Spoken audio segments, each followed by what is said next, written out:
Very warm good afternoon to one and all. I hope you all are fine and doing well. I'm Shreya Thakur. Today I'm here before you all to discuss the laws of inheritance. Laws of inheritance were given by Gregor Johann Mendel. Yes, Gregor Johann Mendel, who is also known as the father of modern genetics. He has given three laws of inheritance. Number 1, law of dominance. Number 2, law of segregation. Number 3, law of independent assortment. Now, we will discuss all these laws one by one. So, without wasting our time, let us start. So, the first law is law of dominance. This law states that when two alleles are present in an organism, then out of these two, only one is able to express itself, and this allele is called as dominant. But whereas on the other hand, which is not able to express itself is called as recessive allele. For example, we have homozygous tall and the homozygous dwarf parent. Now, fertilization is occurring among them. So all the hybrids, that is F1 hybrids, will be tall. Why these are tall? Because here capital T is dominating. That's why all the hybrids of F1 generation are tall. Now let us discuss about the second law.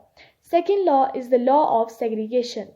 This law states that during the time of the gamete formation, the pair of allele separate out and such that each gamete achieve only one allele. For example, you can see on the screen capital T homozygous tall parents are there. Then during the gamete formation, they will achieve only one allele, that is capital T or capital T. So next law is in law of independent assortment. This law states that two alleles of each character separate out independent of the factor of the other character during the time of the gamete formation and gets randomly rearranged in the offspring producing parental and the combination of the characters. For example, in the dihybrid cross, as you can see here, capital R, capital Y will fertilize with the small r, and small y. And F1 generation will be produced and F2 generation, and at last giving the phenotypic ratio 9:3:3:1. This was all about the laws of inheritance. I hope you all understood these. Thank you and have a nice day ahead. Examples of pleiotropy inheritance and polygenic inheritance controls the height, weight, body shape, eye color, skin color, and hair color of humans.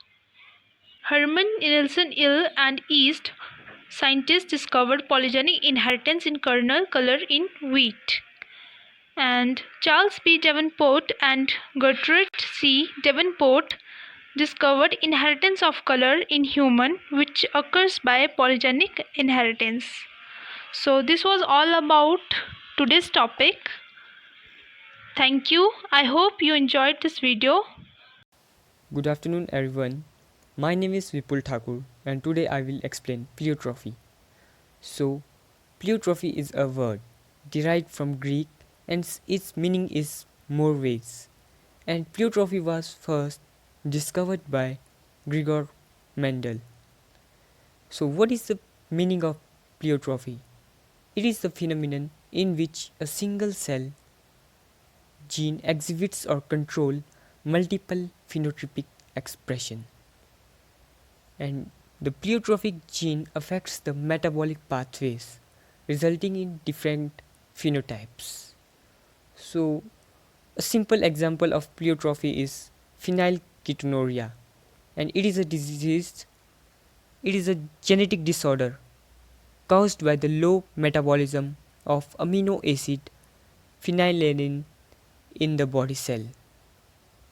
So, according to Mendel's principle of unit character, one gene controls one character, but sometimes single gene produces two related or unrelated phenotypic expression. Thank you and have a nice day. Good evening, everyone. I hope you all are well, fine. Without wasting much time, as we all know that we have started our new chapter, that is Principle of Inheritance and Variation. So without wasting much time, let us start with today's topic, that is incomplete dominance. Now you will think that what is incomplete dominance? Dear friends, incomplete dominance when both the genes of a character express themselves in F1 generation and none of them is dominant or recessive. Such an inheritance is known as incomplete dominance. In easy way, plants where law of dominance is not applicable is known as incomplete dominance.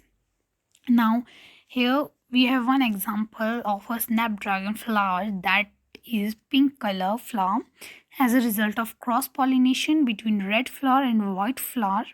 Okay, as we can see here, these R and R are your homogeneous parents and your W and W are recessive parents. These are gametes and these will separate. Okay, we will take one gamete from R and one gamete from W. After that, in F1 generation, these will produce, according to it will give red color. Okay, because R is dominant, but it will give pink color because it is incomplete dominance. After that, selfing will occur there.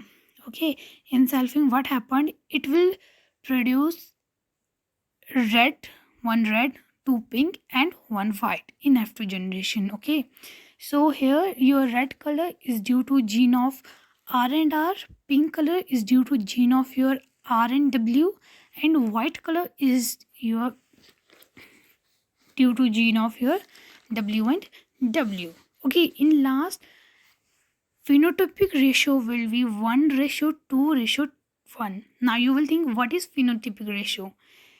Phenotype is, it is an external appearance of the genotype. Now you will think, what is genotype? It is the genetic constitution of an organism, and 1:2:1 is both phenotypic and genotype ratio. Thank you. I hope you all understood. If you are having any query, feel free to ask me. Thank you, and I have a good day ahead.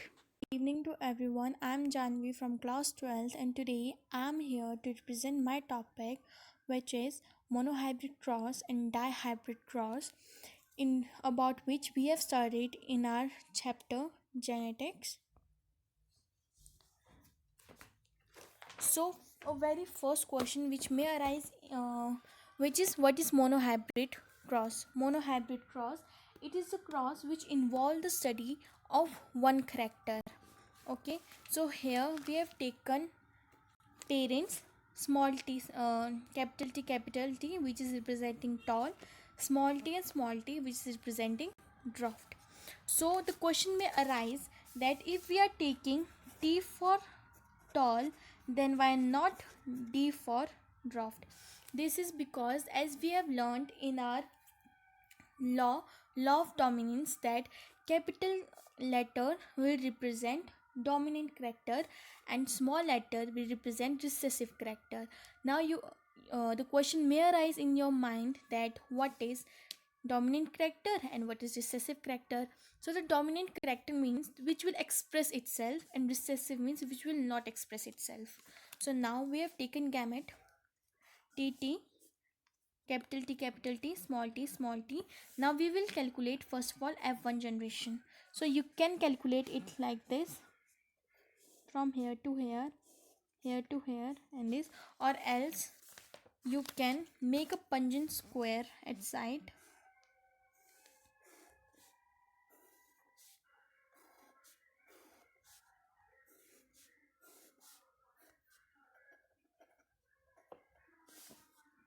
TT, small t, here capital T, small t, capital T, small t, capital T, small t, capital T, small t, and we have get result over here. TT, capital T, small t, capital T, small t, capital T, small t. As you can see, it's same. So you can do it in this way also. So the phenotype of F1 generation is tall. Why? As I've told you earlier, that capital letter will dominant character will express itself, and here we have dominant character tall, so it will be tall. Now we will do the selfing of same for F2 generation. So again we will take small capital T small t, which will cross with capital T small t. Now we have taken its gamete, and again we will do the same. We will do the crossing tt capital T small t capital T.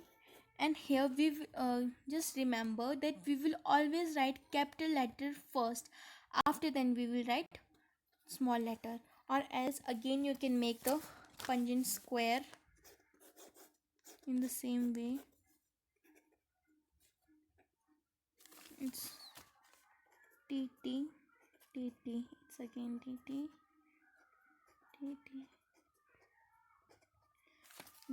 Now we have got our F2 generation also. Now what is the phenotype of F2 generation? It is again tall. Why it's again tall? Because we have more ratio of capital. Okay, we have calculate now its phenotypic ratio. Now how we will calculate its phenotypic ratio? 1 2 3 tall, 3 tall, and 1 dwarf. You can make phenotypic, to calculate phenotypic ratio is very easy, but you may get confused in calculating genotypic ratio. So for not to get confused, you can make box over side. We are writing here tt small t, which is here tall. It is homozygous tall, it is heterozygous tall, and it is again homozygous dwarf. It's 1 tt, this have 2 and 1, and we got again ratio 1 is to 2 is to 1. Now next is dihybrid cross. Now what is dihybrid cross? The cross which involve the study of two genes or two character. Okay, now here we have taken round and yellow seed and wrinkled and yellow seed. Okay, so gamete again we will write over here. Capital R small capital R small capital Y capital R capital Y small r small y small r small y. Now F1 generation, again we will do it in this way only, as I have told you, or again you can make a Punnett square.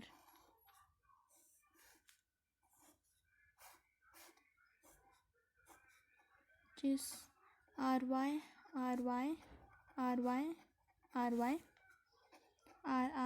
y y capital R small r capital Y small y capital R small r capital Y small y capital R small r and capital Y small y. Now what is phenotype of F1 generation?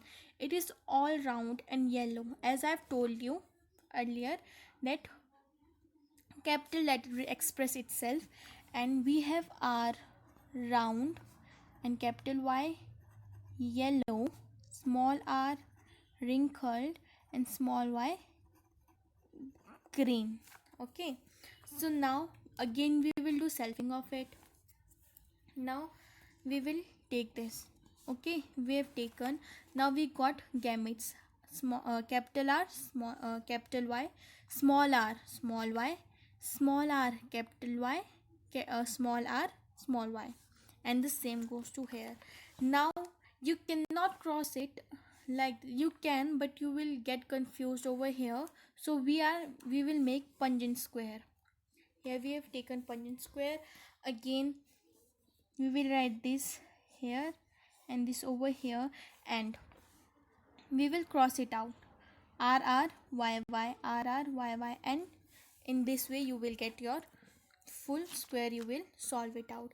Now next you have to take its phenotype ratio. You need to know what is its phenotypic ratio. So how we will calculate? You may get confused over here, so you can use the different colors as I have taken. Okay, I have taken pink color for round. I have taken pink color for round and yellow, purple color for round and green, green color for wrinkled and yellow, and red color for wrinkled and green. So here we will give the numbering. Okay, see, first was our round and yellow. Okay, round and yellow, we have given here number round and yellow, round and yellow, round and yellow. We will see the first letter of every round and yellow. After then here round and yellow, here it's only round but not yellow. Again round and yellow, round and yellow, round and yellow, and round and yellow. Now we will count it how many it is. 1 2 3 4 5 6 7 8 and 9. So we have written it's 9. Okay, now you will take round and green. So round and green, round and green, capital R representing round and small y representing yellow. Sorry, small y is representing your green color. So in the same way you will calculate it out, and again you will calculate the number. In the same way, wrinkled and yellow and wrinkled and green you have taken here, and at last you will get your phenotypic ratio. It may be confusing, so you may ask our class teacher or me to discuss it again. Thank you and have a nice day. Good afternoon, everyone. Today I will tell you about codominance. What is codominance? Codominance is a form of inheritance wherein the alleles of a gene pair in a heterozygote are fully expressed.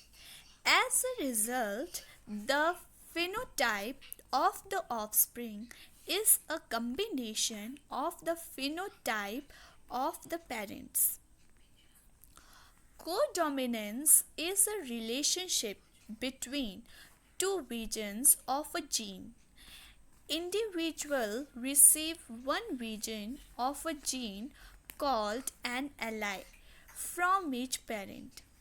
If the alleles are different, the dominance allele usually will be expressed while the effect of the other allele called recessive is marked.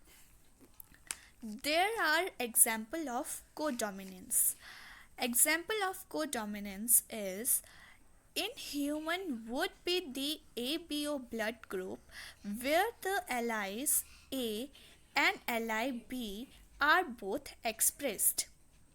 Number second example, Rohan fur in a cattle in which the white and red hair is equally expressed. This is all about the codominance.